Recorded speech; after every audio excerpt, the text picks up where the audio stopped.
Well, Roger Goodell testified before the House Oversight Committee on Wednesday, and he was there to discuss the workplace misconduct investigation into the Washington Commanders.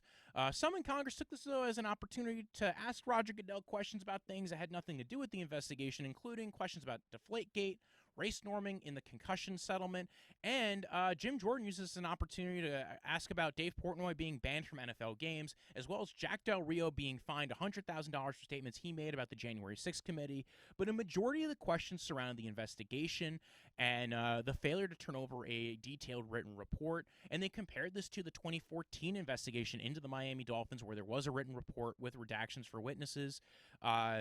Goodell said that they did not do a written report because they wanted to protect certain witnesses from coming forward, and they did not feel like redactions would be strong enough to protect some of these people. But we do know now that in April 2020, there was an expectation of there being a written report, and that 6 months later, in October, they decided to tell Beth Wilkinson, the investigating attorney, that they no longer wanted a written report and just an oral report, and Goodell said this was to protect some people's identities. We also heard about a new SA allegation that was brought up in the February committee earlier this year, the roundtable, where the NFL is doing another investigation. They have another attorney who's been brought forward to do this investigation, and he said that will turn over a report, and that report will be provided to the House Oversight Committee, and that the reason for that is because this information came out of the House Oversight Committee's roundtable last February.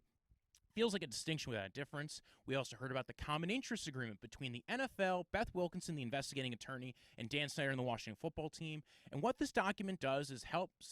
basically allows an attorney to maintain privilege between two clients that have a similar or common interest,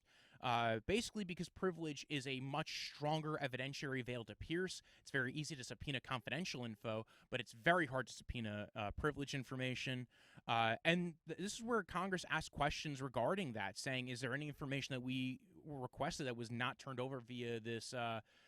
common interest agreement, to which Goodell said no. There was no documents that weren't turned over, but when asked about Beth Wilkinson testifying before Congress, he said she should not be allowed to because that would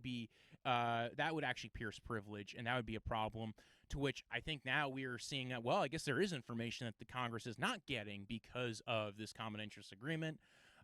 We also heard about a shadow investigation by Dan Snyder where he was using litigation and private investigators to try and keep these women quiet. And lastly, we actually heard about Dan Snyder being asked to come testify and that he will potentially be deposed via subpoena in the near distant future.